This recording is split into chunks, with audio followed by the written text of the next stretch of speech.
Olá pessoal, tudo bom? Meu nome é Bárbara do Labela. Eu vou apresentar para vocês o meu seminário de insetos de solo da disciplina de Ecologia de Insetos.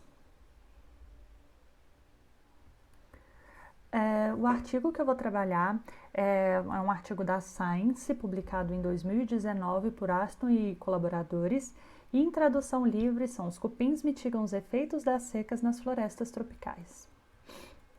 As florestas tropicais são um sistema terrestre com as maiores taxas de produtividade e biodiversidade que a gente possui, e essas são ambientes que estão sujeitos às mudanças climáticas. E dentre essas mudanças climáticas, um dos efeitos devastadores são da mudança nos regimes pluviométricos que causam secas prolongadas nesses ambientes. Essas secas, extremas, elas aumentam a mortalidade das árvores e de toda a estrutura da vegetação, e isso tem implicações super importantes tanto no funcionamento do ecossistema quanto na estrutura. A gente tem também as secas alterando a comunidade de solo, que são comunidades bem heterogêneas, que podem ter as suas diversidades e a composição da comunidade alterada, e com isso a gente vai ter uma redução na atividade desses micro-organismos, comprometendo a ciclagem de nutrientes, que é um serviço ecossistêmico super importante. Além disso, a gente tem também os macroinvertebrados, dentre eles os cupins, que são super importantes para o funcionamento do ecossistema. Esses cupins, eles têm relações mutualísticas com bactérias, e essas relações mutualísticas, elas possibilitam esses organismos a digerir a celulose, por exemplo, e serem, por isso, considerados bons engenheiros do ecossistema, porque dessa forma eles fazem tanto a bioturbação do solo, quanto a decomposição de matéria orgânica e a ciclagem de nutrientes.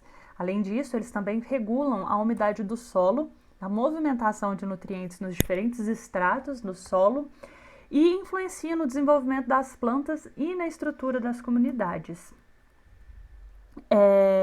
Então, dada a importância dos cupins, tanto na estruturação do solo, os autores desse trabalho se perguntaram se o aumento na atividade dos cupins pode ajudar a manter a umidade do solo em tempos de estresse hídrico. E aí, nos momentos, por exemplo, onde a gente tem uma redução da umidade do solo, e se isso também vai influenciar, por exemplo, na heterogeneidade e na composição dos elementos presentes no solo, dos nutrientes, e se isso também pode influenciar no estabelecimento das plântulas. Para investigar isso, o papel dos cupins na manutenção da umidade do solo em tempos de estresse hídrico, os autores eles fizeram um plot onde eles tiveram a presença de cupins versus a exclusão de cupins. Então eles fizeram a supressão dos cupins nessas áreas demarcadas aqui no mapa, onde tem um Tzinho, que é a supressão dos cupins, e em vermelho aqui a gente tem os grupos controle. E aí, dentro desses dois grupos, exclusão e presença de cupins, controle, eles testaram a decomposição de serrapilheira, testaram a altura de serrapilheira, a retenção de umidade no solo, a heterogeneidade dos nutrientes presentes no solo e o estabelecimento das plântulas.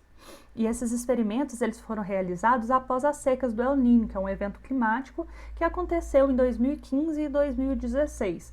Então a gente teve aí dois momentos, onde teve uma seca prolongada e um momento pós-seca. Como os resultados, a gente tem que a supressão reduziu a atividade de alimentação dos cupins em 45%, alterou significativamente a composição da comunidade de cupins. Grande parte dessa comunidade que foi suprimida foram dos grandes cupins. Então ela teve um efeito maior nas espécies de cupins com tamanhos corpóreos maiores do que os cupins menores. E essa supressão ela foi direcionada. O que isso quer dizer? Quer dizer que ela só afetou a comunidade de cupins, não alterando em nada os demais macroinvertebrados presentes no solo. Aqui a gente tem esse gráfico, onde a gente tem o SIP, que é o proxy climático, que é usado para quantificar e acompanhar os períodos de seca. Aqui embaixo a gente tem períodos, aqui em vermelho, onde a gente tem secas acima da média, e em cima a gente tem aqui em azulzinho, a gente tem períodos de umidade acima da média. Aqui embaixo, dentro dos colchetes, a gente tem os períodos do início, né, dos experimentos de serrapilheira. Os colchetes vermelhos significam que os experimentos foram feitos durante o período de seca, e o colchete azul mostra que esse experimento foi feito no período onde a gente teve pós-seca. Os pontos tracejados marcam os experimentos com o estabelecimento de plântulas. Da mesma forma, os tracejados em vermelhos durante as secas e em azul pós-seca. Os Tzinhos aqui, eles significam o início dos experimentos com os cupins. Os Tzinhos que estão dentro de caixinhas mostram o momento em que foi feita a supressão, né, desses cupins. As setinhas indicam os experimentos com os invertebrados, onde eles mediram também, né, a diversidade de invertebrados presente no solo. E essas barrinhas cinza, elas mostram o momento dos experimentos de heterogeneidade dos nutrientes do solo e da retenção de umidade do solo.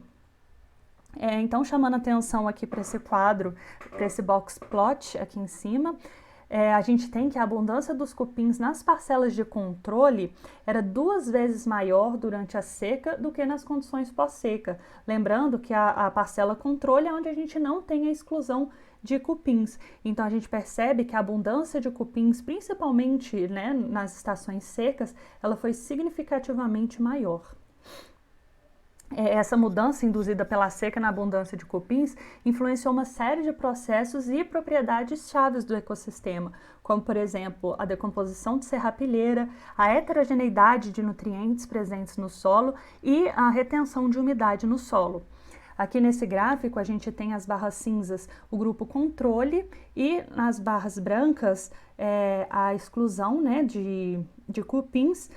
Aqui a gente tem as secas e aqui o período pós-secas. A gente percebe que só durante as secas a gente teve uma diferença significativa entre o controle e a supressão de cupins. Então a gente percebe que a decomposição da serrapilheira com a exclusão de cupins foi significativamente menor quando comparado com a presença de cupins. Então, aí a gente tem a maior taxa de decomposição da serrapilheira, foi atribuído ao aumento da abundância e da atividade dos cupins durante a seca, que é essa barrinha em cinza. Então, isso quer dizer que os cupins são importantes decompositores durante esse período de seca.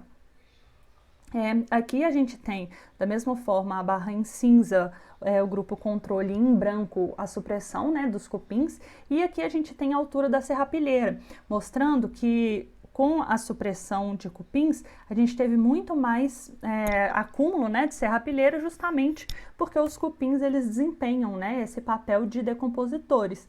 Então, esse aumento observado no ciclo da serrapilheira representa uma contribuição potencialmente grande dos cupins para o fluxo de carbono terrestre durante as condições de seca.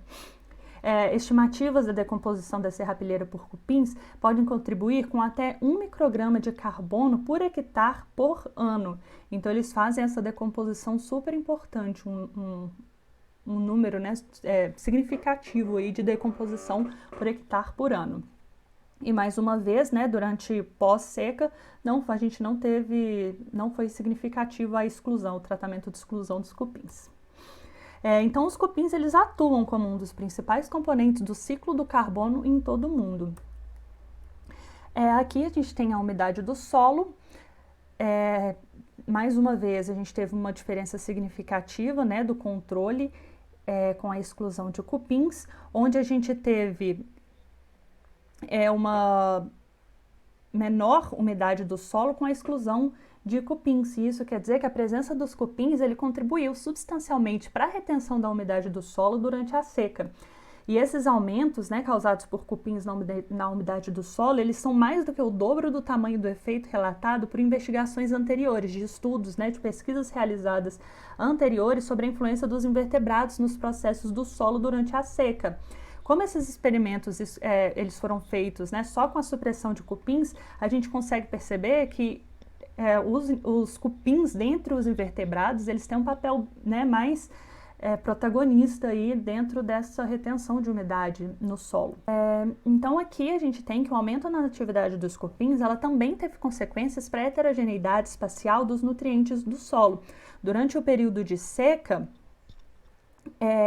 a gente teve uma heterogeneidade né, dos nutrientes presentes no solo, ela diminuiu, que é onde suprimiu a atividade dos cupins, onde a gente suprimiu, né, a atividade dos cupins quando a gente compara com o grupo controle. Então a gente tem, por exemplo, para nitrato, amônia, cálcio, potássio, ferro, magnésio e alumínio foram elementos que tiveram a sua diminuição, né, da heterogeneidade com a exclusão dos cupins. E para finalizar, durante aqui a sobrevivência, as taxas de sobrevivência de plântulas, e a gente percebe que também durante o período de secas, o tratamento de exclusão de cupins teve um resultado significativo, onde a exclusão de cupins ela teve menores taxas de sobrevivência de plântulas. E isso mostra que os cupins eles podem tamponar as mudas contra os efeitos negativos da seca, aumentando o teor de umidade do solo e a heterogeneidade de nutrientes. Então, os cupins eles são estruturadores das comunidades de plantas tropicais e importantes também na manutenção da produtividade e diversidade vegetal num futuro, um futuro onde, né, vai ser marcado cada vez mais pelas mudanças climáticas. Então, como conclusões, os autores chegaram que os cupins eles formam um elo essencial entre o material vegetal em decomposição e o resto do ecossistema durante os períodos de seca, e que nenhum outro grupo de decompositores compensa as funções que os cupins desempenham. Então, a exclusão desses organismos significa a perda de vários serviços ecossistêmicos. Então, num cenário, né, de mudança climática, mais perturbações antrópicas cada vez mais frequentes, causando impactos nos grupos de invertebrados terrestres, nos grupos de invertebrados terrestres, a gente vai ter cada vez mais a perda de funções e serviços ecossistêmicos, e isso potencializa cada vez mais distúrbios, né, nos ambientes, nas florestas tropicais. E é isso, gente. Obrigada.